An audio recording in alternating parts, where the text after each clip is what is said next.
그러면 세상 사람들이 우리 기독교인들에게 의문이 들어서 그렇게 질문하는지 아니면 야유하는 마음으로 질문하는지 하는 것이 꼭 있습니다. 그것이 뭐냐? 바로 창세기 2장 16절과 15절의 말씀이죠. 에덴에 있는 모든 것들은 다 먹어라. 그러나 저 동산 중앙에 있는 선과 악을 알게 하는 나무는 먹지 말라. 먹으면 죽으리라. 너희들이 말하는 하나님이라면 분명히 아담과 하와가 저 열매를 먹을 것을 뻔히 알면서도 먹지 말라고 한 것은 무슨 의미인가? 라고 하면서 우리에게 많은 질문하고 또 믿음의 사람들도 말을 하지 않지만 속으로 갖고 있는 의문점 아니겠습니까? 그래서 오늘의 말씀 이야기의 제목은 의도된 실패는 실패가 아니다 라는 제목으로 말씀 나눕니다. 의도된 실패는 실패가 아니다. 무슨 얘기입니까? 바로 방금 말씀드린 선악과 이야기가 그렇다는 겁니다. 아담의 선악과 이야기가 하나님의 의도된 실패 아니었던가? 하나님이 명령한 것과 달리 행동할 것을 알았다는 것은 하나님의 의도된 계획이 아닌가? 그렇다면 그것은 실패가 아니지 않는가라는 말입니다. 우리는 성경에 익숙한 내용들을 좀 낯설게 새롭게 질문하며 보는 눈을 가져야 합니다. 또 낯선 것을 익숙하게 만나는 과정도 가져야 합니다. 그 첫 번째 포인트가 바로 창세기 2장 10절에 선악을 알게 하는 나무를 먹으면 죽는다라는 이 선악과의 이야기 아닙니까? 다시 말씀드리지만 아담의 선악과 이야기가 하나님의 의도된 실패 아니었던가? 하나님이 명령한 것과 달리 행동할 것을 알았다는 것은 하나님의 의도된 계획이 아닌가? 라는 말입니다.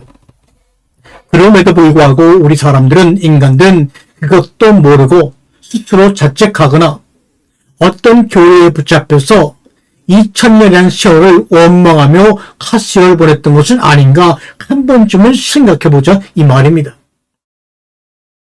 그 교리가 잘되고 잘못됐다는 것을 논하는 자리가 아닙니다. 창세기 2장 11절 너희가 선악을 알게 하는 나무의 열매를 먹으면 죽고 죽으라는 이 말씀은 하나님의 의도된 실패였는가 아닌가라는 겁니다. 예수 그리스도의 공생애는 의도된 실패 아닌가? 무슨 말입니까? 하나님은 죽을 수 없는 분이고 죽음이라고 하는 것은 하나님께 상대되는 단어가 아닙니다. 육신을 입고 오신 예수 그리스도도 죽을 수 없는 분이 죽었다는 것 자체가 그의 공생애가 의도된 실패가 아닌가 하는 말입니다. 여러분의 이 문제는 깊은 묵상과 침묵 가운데서 여러분이 여러분에게 스스로 질문을 드리기 원해서 말씀을 드리는 겁니다. 진리가 우리 가운데 진실로 오셨습니다. 그것이 바로 인자 아닙니까? 진실은 참 열매요 생명의 과실입니다. 예수님은 선악과요 그리스도는 생명과요 참 열매입니다. 그러므로 인자 예수를 믿으면 자기 십자가를 지고 예수와 함께 죽음으로 말미암아 열린 생명과를 먹어야 영원한 겁니다. 진리는 인간으로서는 선과 악, 옳고 그름, 이성으로 외에는 알 길이 없습니다. 그래서 구름 타고 천둥 소리 가운데 오시거나 계신 것이 아니고 초라한 낯살의 어리숙한 젊은이의 모습으로 와서 가는 곳마다 논쟁, 옳고 그름, 또 바리새인들로부터는 미친 자 이단이라고 하는 말을 듣지 않았습니까? 고향에서도 미친 자는 말을 듣고 아무도 믿지 않았습니다. 지금도 예수님이 그러한 모습으로 이 땅에 오신다면 마찬가지로 지구의 분열은 엄청나게 가증되고 그를 초능력자, 어벤져스 연구 대상자로 조사하거나 죽일 것입니다. 내 편 못 만들면 저렇게 능력 있는 사람은 죽여야지 이것입니다. 성경을 인간의 해적으로, 법으로, 규칙으로 만들어버리고 예수의 모습은 자칫 없이 막혀 있습니다. 인간의 규칙이, 인간의 법이 하나님의 규칙도 법도 아닙니다. 하나님은 인간처럼 자신의 선악간에 따라 인간을 심판하고 판단하시는 분이 아니라는 사실입니다. 그러므로 여러분, 단지 강해지려는 인간의 마음을 버리시기를 바랍니다. 판단하려고 하는 인간의 마음을 버리시기 바랍니다. 문자에 얽매이려고 하는 마음을 버리시기 바랍니다. 이건 믿음의 문제가 아니라 선택의 문제입니다. 말씀의 깨달음에 의한 빛이 내 영혼 가운데 비침으로 말미암아 어둠 가운데서 계속 빛으로 나아옴의 선택의 문제지 여기서 무슨 믿음합니까? 빛이 없으면 어둠 가운데 무조건 믿어야겠지요. 방법이 없지요. 어둠은 선택의 시간이 아닙니다. 빛이 비춰져야 비로소 선택을 할 수 있는 시간이 오는 것입니다. 율법, 몽학성생, 초등학문 시대에는 믿어야 했지만 그리스도의 믿음의 시대는 우리 앞에 선택의 문제로, 질문의 문제로 다가오는 것입니다. 율법은 믿음, 복음은 선택, 이 말입니다. 그러나 무조건 내 의지로 선택한다는 말이 아니고 수동 명령입니다. 창세기 2장 17절의 말씀을 그냥 믿고 안 먹어야지 하면 율법에 의한 믿음이라는 사실을 기억해 보시길 바랍니다.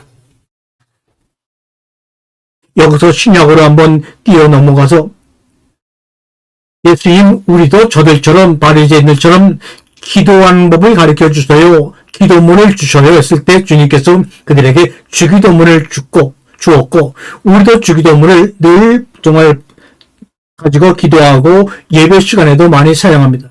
그런데 여러분, 한글 성경에는 아무리 봐도 찾을 수가 없지만 이 헬라어 원문 성경을 보게 되면 주기도문에 나오는 여러분 모든 동사들이요 능동태가 아닙니다. 너희는 이렇게 해라 저렇게 해라 저렇게 해라 하고 우리에게 능동적으로 명령한 것이 아닙니다. 그러면 뭡니까 목사님? 네, 명령 수동태입니다. 주님이 명령을 했지만 그는 우리의 능동적인 힘으로 하는 것이 아니라 어떤 힘에 의해서 이루어지는 수동태로 표현됐습니다. 다시 말하면 주기도문의 기도의 모든 동사들은 하나님 자신에게 스스로 명령하신다는 겁니다.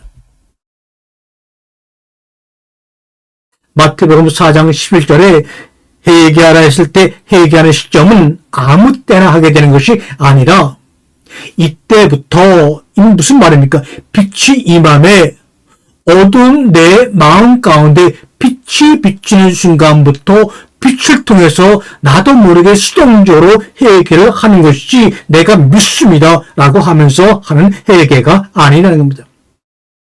이 어둠을 심판하고 정죄하고 없애려는 과정, 빛이 임하는 과정의 시작이 바로 회개입니다.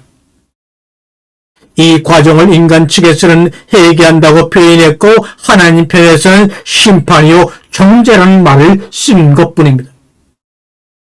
무명과 무지를 깨부시는 홍수, 소돔과 고모라의 불의 심판이 바로 그것입니다.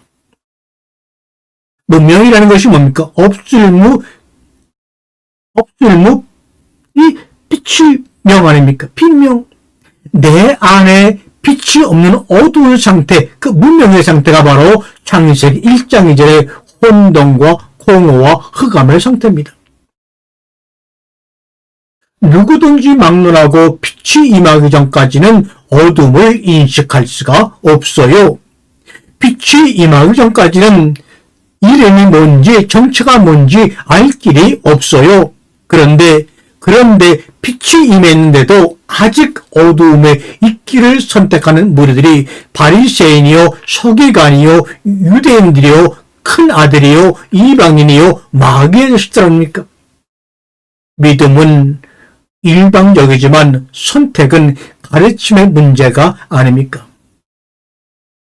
우리가 거듭났습니까? 구원받았습니까? 라는 것을 가지고 많은 이단들이 믿음의 사람이나 세상 사람들을 미혹하는데, 이 거듭남과 구원은 탄생의 문제죠. 이 거듭남과 구원은 죽음 이후의 미래를 이야기하는 겁니다. 예수 그리스도 안에서 날마다 죽노라고 하는 사도 바울의 고백과 경험이 우리 가운데 이루어지지 않으면 우리는 거듭난 구원을 이론적으로는 얘기할 수 있어도 실제 우리의 삶에서는 경험할 수 없는 것입니다. 그림을 그리기 위해서는 머리에 그림을 먼저 그려놓고 상상하고 붓을 가지고 그림을 그린다고 말합니다. 하나님을 알기 위해서는 가슴에 우리의 마음에 믿음을 넣어야 합니다. 말씀을 넣어야 합니다.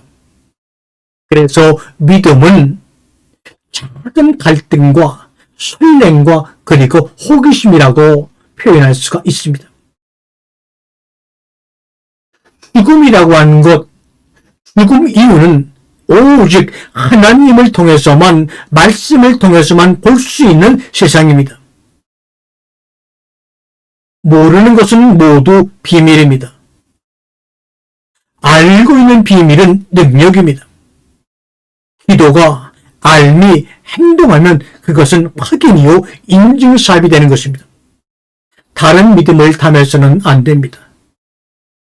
내 것으로 나는 내가 되어야 합니다.